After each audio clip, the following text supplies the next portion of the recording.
नमस्कार। आप सभी मीडिया बंधुओं का मैं धन्यवाद करूंगी कि आप इस प्रकरण में आज हमको एक तरीके से मदद करने के लिए खड़े हुए। कहीं ना कहीं जब हाथरस का प्रकरण हुआ, मैंने मुंबई से हाथरस के प्रकरण पे PIL लगाई। मैं एक सामाजिक कार्यकर्ता हूँ, सुषमा मौर्य मेरा नाम है, और एक पार्टी से भी जुड़ी हुई हूँ मैं। और माननीय बाबू सिंह कुशवाहा जी ने मुझे अपने साथ इस केस में पूरी तरह इन्वॉल्व किया। और बाबूजी ने कहा कि जब हाथरस का जो प्रकरण हुआ उससे पूरे विश्व में हमारे देश की बदनामी हुई है। जिस तरीके से उस बच्ची के पार्थिव शरीर का अपमान, यानी बलात्कार तो उसका बलात्कारियों ने कर दिया था, लेकिन उसके बाद उसके जो पार्थिव शरीर का अपमान प्रशासन ने किया और जिस तरीके से उसका जो क्रियाक्रम होना चाहिए था, उसका हक भी उस बच्ची से छीन लिया गया। उस पर मैंने 3 तारीख को माननीय सुप्रीम कोर्ट में PIL लगाई 308, और 15 तारीख को उसकी पहली हियरिंग होनी थी। 17 पर केस जब आया, उसके बाद 18.1 मेरी केस थी। उसके बाद दूसरी सुनवाई में उसमें चीफ जस्टिस ऑफ इंडिया ने वहां पर जो केस था पूरा, सारे PIL और रिट पिटिशन जो भी लगे थे हाथरस के केस पे, वो उठा के इलाहाबाद हाईकोर्ट भेज दिया। और उसमें उन्होंने ये भी कहा कि जिन मेडिकल ऑफिसरों ने सबूत मिटाने की जो कोशिश की हाथरस के केस में, और जिन पुलिस ऑफिसरों ने जिस तरीके से क्रियाक्रम किया, और बलात्कारियों ने तो उसका बलात्कार किया था, लेकिन उसका आत्मा का बलात्कार उत्तर प्रदेश पुलिस ने कर दिया था। तो मैं उस पे लड़। उसके बाद मैं आपको बता रही हूँ, उसके बाद मैं कंटिन्यू पिछले जनवरी से मैं आपको बताऊंगी। 14 तारीख को इलाहाबाद में प्रयागराज में पार्वती कुशवाहा का रेप हुआ, उसमें भी आरोपी छूट गए। उसके बाद मिश्रिक में सीतापुर में रेप हुआ, उसमें भी आरोपियों का बचाने का काम पुलिस ने किया था, उसमें भी मैंने पूरी तरह इन्वॉल्व होकर काम किया। और अभी मैं आज फतेहपुर कसगवा में खड़ी हूँ पीड़ित परिवार के साथ। पीड़ित की बहन यहाँ पर है, पीड़ित के पिताजी यहाँ पर है, जो बच्ची को मार दिया गया बलात्कार करके, और जिसमें शेर सिंह राजपूत जिससे मैंने बात की, और उसमें उनके उत्तर से मैं संतुष्ट नहीं हूँ। मैंने 29 तारीख को भी उनको कॉल किया था कि शेर सिंह राजपूत जी, आप बताइए कि आप क्या इन्वेस्टिगेशन कर रहे हैं, क्योंकि आज परिवार कहीं ना कहीं डरा हुआ है। क्योंकि जिस हालात में बच्ची मिली थी, एक लड़के को पकड़कर उसके ऊपर आरोप थोपने का काम पुलिस ने किया है, ऐसा परिवार कह रहा है। तो अगर आप देखेंगे तो बच्ची जो थी पुष्पा, मुझे उसका नाम नहीं लेना है, पर मेरी बेटी है। पर मेरी बेटी जो पुष्पा 5 फुट 6 इंच की, अच्छा हेल्थ उसका, और उसको जिस तरीके से उसके शरीर पे खून के निशान थे और नोचने के निशान थे, वो एक व्यक्ति का काम नहीं है, ये हमने भी देखा। इस पर हमने एक प्रॉपर इन्वेस्टिगेशन हो, उसके लिए हमने पुलिस स्टेशन में बात भी की 2-3 बार, लेकिन मुझे कोई कार्रवाई होते हुए नहीं दिख रही है। शेर सिंह राजपूत जी ने कहा कि हम लोग नार्को टेस्ट के लिए मांग की है, लेकिन नहीं होगा। मैंने जो आरोपी पकड़ा गया उसका नार्को टेस्ट करेंगे, लेकिन उसका नार्को टेस्ट नहीं हो रहा है।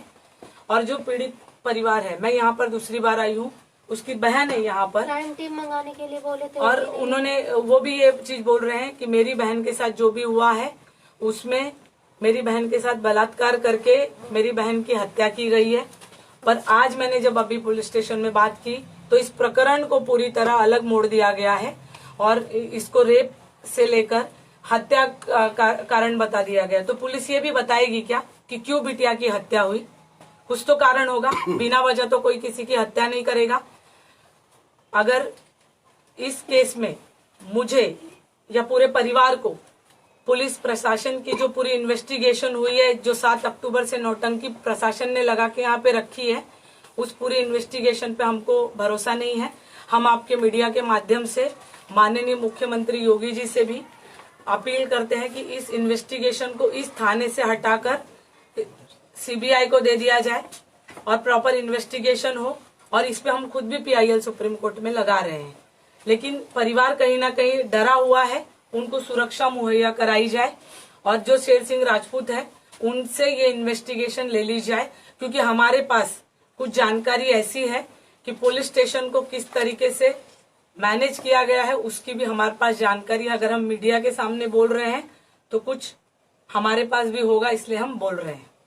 तो इस पुलिस स्टेशन से पूरी आगे आप इन्वेस्टिगेशन, PIL दाखिल कर रहे हैं इसमें? हाँ, हम सुप्रीम कोर्ट में जा रहे हैं, PIL दाखिल कर रहे हैं और हम पीड़ित परिवार के साथ खड़े हैं। क्या लग रहा है इसमें कितने लोग हो सकते हैं? इसमें जिस तरीके से पुलिस ने एक व्यक्ति पर डालने का काम किया है, इसमें एक व्यक्ति नहीं है, इसमें कम से कम 2-3 से ज्यादा लोग हैं, क्योंकि बच्ची की जो हाइट बॉडी थी 5 फुट 6 इंच की बच्ची थी, हेल्दी थी, और जिस तरीके से बच्ची के बॉडी पे निशान थे, जख्म थे, ब्लड थे, तो उस हिसाब से ये एक व्यक्ति का काम नहीं है। आपके हिसाब से कितने लोग हो सकते हैं इसमें? 2 से ज्यादा, 2-3 से ज्यादा। ठीक। फैमिली का ले लीजिए। ऐसे लगा लो मिनट आप आ जाओ। बिना आईडी का आपको कोई गिफ्ट मिल रही है? हो जाएगा। सारी रात यही कहता रहा सर कि लगा लो शासन से सभी लोग थे। एक मिनट। आपकी बेटी की मौत के बाद क्या आप लोगों को धमकियां मिल रही हैं? प्रशासन का कैसा सहयोग रहा आपको? प्रशासन का सहयोग, हम जाते हैं तो फुसला वहला के वो बताते हैं, जो हम कहते हैं उसमें कोई समझौता नहीं निकलता, अपनी बात बताते हैं, वहाँ समझा बुझा के भेज देते हैं, तो हम चले जाते हैं, हम संतुष्ट नहीं हो रहे। और ये बात उसी दिन कितना प्रशासन था, सभी लोग अधिकारी लोग थे, लेकिन मैं यही शब्द कहा सर कि आप लोग भी देख लीजिए, मेरी बेटी न समझिए, एक न्याय के हिसाब से समझ लीजिए कि सबके बहन बेटियाँ हैं, तो अकेले का काम हो सकता है, तो कोई प्रशासन क्या मेरी बात नहीं सुनी जाएगी सर? बस तो न्याय चाहता हूँ, मुझे कुछ नहीं चाहिए। तब 1 महीने से ज्यादा हो गया अभी तक कोई? 1 महीना होने को आया, हमारे कोई सुनवाई नहीं हो रही, कुछ हमारे समझ में संतुष्ट नहीं हो रहा है। जहाँ जाते हैं उस दिन कप्तान साहब जी के पास हम लोग गए, वहाँ पे बोला गया नार्को टेस्ट होगा, क्राइम टीम मंगाई जाएगी, लड़के के जितने दोस्त उनको उठाकर बस सारी पूछताछ करेंगे, वो भी हमको कुछ जानकारी नहीं मिल रही, और बोल रहे थे कि जितनी डिटेल है सब निकलवा, दोबारा रिमांड में लेने के लिए बोले थे, कुछ भी हमें जानकारी नहीं मिल रही।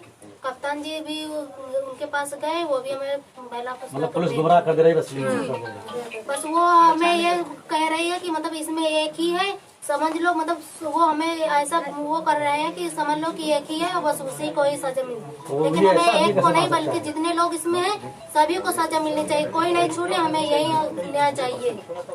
हमें जितना जीत कर करो पर हमारी आवाज थोड़ा विजुअल डालो। चलिए अब आप जो कर रहे हैं कराइए।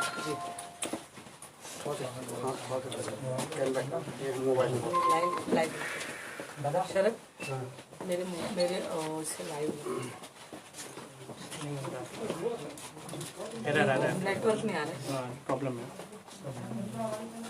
उसके सब रिपोर्ट महाराष्ट्र उसे लाइव ट्राई करता हूँ।